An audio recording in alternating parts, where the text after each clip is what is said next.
If you are living in a metro or a tier 1 city in India, chances are that the green vegetables that you are consuming, they might have high levels of heavy metals, toxic compounds, and possibly some carcinogens too. For example, if you are living in Bangalore, you might not know, but a lot of green vegetables in Bangalore are grown on the sites of riverbanks or lakes where industries regularly dump their pollutants and toxic waste. If you're living in Mumbai, you might get greens which are grown on the sides of railway tracks. If you are living in Delhi, you might get greens which are grown on garbage dump yards. You might wonder why this scenario is only impacting large cities and why this scenario is impacting green vegetables more than anything else. But if you think logically, this phenomena is something which was bound to happen. Development needs land. With rapid urbanization, what is happening is that the land usage for agricultural land which is around these cities is largely being converted to non-agriculture use. This makes it less remunerative for a farmer to grow short cycle crops like leafy greens or green vegetables on these kind of lands, which can now fetch him much higher returns than what agriculture would do. In the same breath, this also creates incentive for certain bad actors who then look at these crops which can grow within 30 to 45 days, which don't need a lot of care, and they grow these crops in unhygienic conditions. The end result is the crops are growing without proper nutrient, they are taking a lot of heavy metal, toxic substances, and when we consume these crops, these heavy metals are entering our body and it in the long run impacts our health. While on one hand, this is a bad thing, on the other, this also creates an opportunity for entrepreneurs. With increasing globalization, people are now becoming aware of what kind of food they are eating. They are now more conscious about health. They are now more willing to pay premium for the right kind of food. For example, if you look at spinach, the cost of spinach in Bangalore for a hydroponic variant versus a regular spinach, there's a difference of around 200% in the cost. This trend is right now picking up in India, but this is an established way the business works in most of the developed parts of the world. In most of the developed cities in the world, short cycle crops like leafy greens are grown in controlled environments using technologies like hydroponics. This creates an opportunity for farmers, agri entrepreneurs, or people who are willing to enter into farming as a business to set up farms for growing leafy greens near cities. In this video, I will talk about hydroponic business model for growing leafy greens in and around cities. But before I delve into that, let me quickly share with you two things. Number one, who this video is for, and number two, what all will be covered in this video in detail. If you find out that this video is not meant for you, but you know of someone who might get benefited, please do share the video with that person so that it might help them. Let me first cover about who this video is for. If you want to get into farming as a long-term business, if you happen to have access to a land which is around 1 acre or more, and if your land is within the vicinity of a large metro city or a large tier 1 city, such that your produce can reach the city within 2 to 4 hours, then this might just be the right business model for you. In this video, I am going to cover 5 specific topics. First of all, we'll try to get familiar with a hydroponic farm for leafy greens. We'll try to understand what this farm looks like, what are the different kind of things that you might expect once you get into this farm and run it on a daily basis. Having understood and developed some familiarity, we will then talk about the investment it takes to set up such a farm, and we will also talk about the monthly expense that you might incur when you're running such a farm. After covering these two topics, next I will cover revenue. For a hydroponic leafy green farm, the revenue channels are very different from a traditional vegetable market. So we'll cover revenue channels. We'll also cover the kind of returns that you can make from the farm.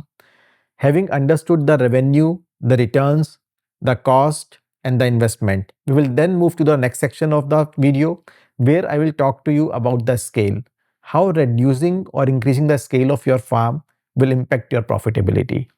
And after understanding the financials, we will move to the final part, which will cover risk. There is no business in the world which is risk-free. Hydroponic has its own risk, but if you understand those risks and if you are prepared for them, then you can succeed. So that will be the final thing which I will be covering. Now, without wasting any time, let's just get started with the first part, the overview of a hydroponic leafy green farm. This is how a hydroponic farm for leafy greens would look like. The farm will be enclosed in a polyhouse structure, which may be a climate controlled structure or which may be a naturally ventilated structure, depending upon the kind of region or kind of climate that your area experiences. The growing technology could be either NFTs arranged as flat beds or as horizontal tables or as A-frames, or it could be a deep water culture growing system which uses floating rafts. There would be technology to help you operate the farm. You would likely be growing multiple different kind of greens and selling them either in bulk or as a small bunches to your buyers. Now let's talk about the investment which will go into setting up this farm. For the sake of this video, we'll take an example of a 1 acre farm which is climate controlled and which is using NFT table technology. The prices are based on today's cost structure.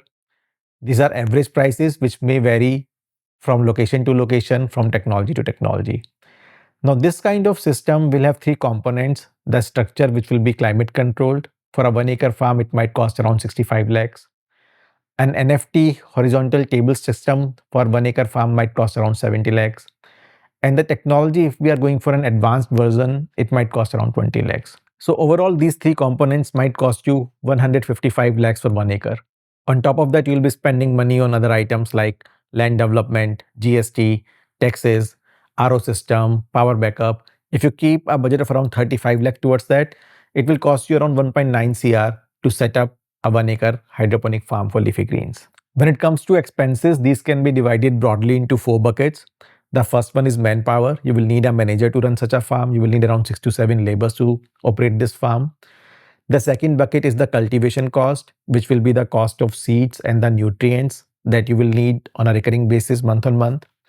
The third cost structure will be towards operational cost, which will largely be electricity, repair and maintenance, day-to-day operational costs. And the fourth cost item would be towards sales cost, which is the cost of shipping and packaging that you will incur.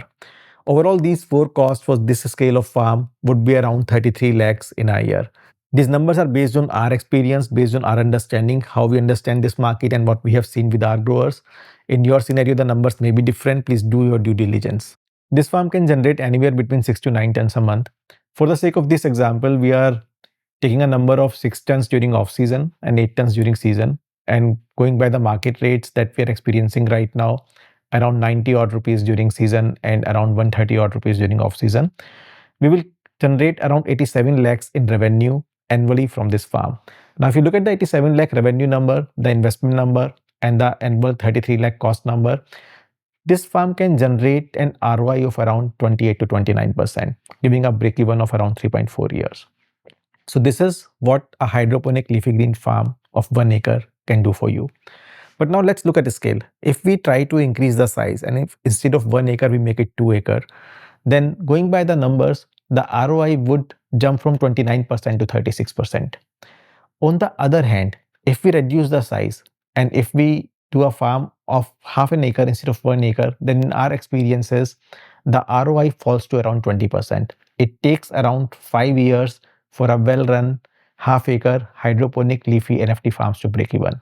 If you want to go even down than 2000 square meter, if you want to go for a 1000 square meter farm, then in our understanding, it will take around 7 to 8 years for you to break even if you are setting up an NFT farm.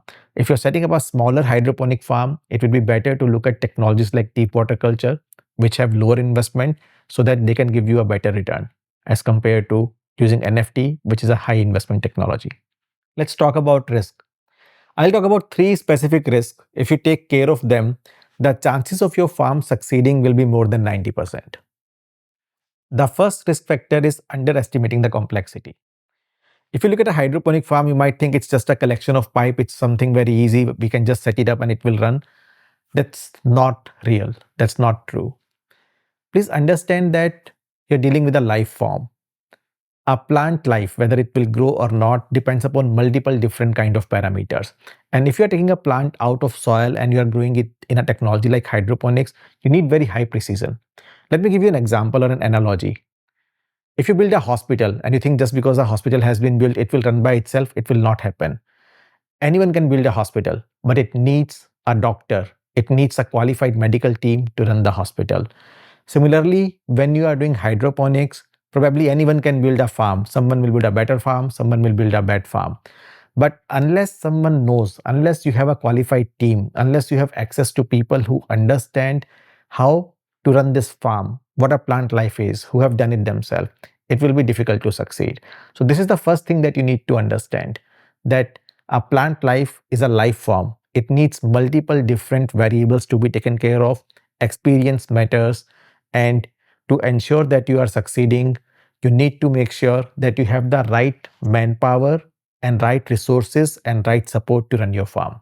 That's the first risk factor that you need to take care of.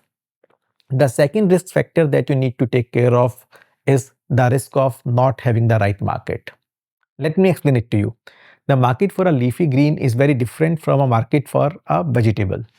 If we talk about vegetable farms like capsicum, tomatoes, you can go to mandi and you can sell those produce. But if you take your spinach, or if you take your lettuce, or if you take kale, or if you take any leafy green to mandi, there is no market for them there. A mandi guy will not give you a different price for a spinach which is grown using hydroponic versus spinach which is grown locally. In the start of the video, we saw that a local spinach versus a hydroponic spinach price was roughly between 100 rupees and 300 rupees. A mandi will give you only 40 to 50 rupees a kg for spinach, whether you are growing it hydroponically or locally. So you need a special market which understands the value and which gives you the right price, which is not your mandi. So unless you have the right market, or unless you have a buyback arrangement, unless you know who you are going to sell your produce to, it might be a failure point, because your perishable produce of leafy green might last only 3 to 4 days. So the second risk point that you need to take care of is you need to find a buyer. You need to make sure that once you are setting up a farm, you should know who is the guy to whom you will sell, what are the approximate prices that you will sell at, so that at the end of the day, you are not selling at a loss. These are the two important risk factors. The third and the biggest risk factor, again, understand you are dealing with a life form. Farming is not a business which is done on Excel sheets. An Excel sheet might show you a 2 year or 2.5 year or 3 year profit for a 5,000 square feet farm, for example. But this is not how the real world will work. In real world, you need to look at the real experiences, real numbers, something that I have shared with you, and have your expectations right. And then only you will be able to make the right kind of money. So if you take care of these three things, if you have your expectations right, if you have the right kind of support, if you know whom you are going to sell your produce to, you have won half the battle even before you grow your first crop. I hope this was useful for you. For now, I will take your leave, but very soon I'll see you again with more insights from my experiences that might help you. Thank you. Take care. Bye bye.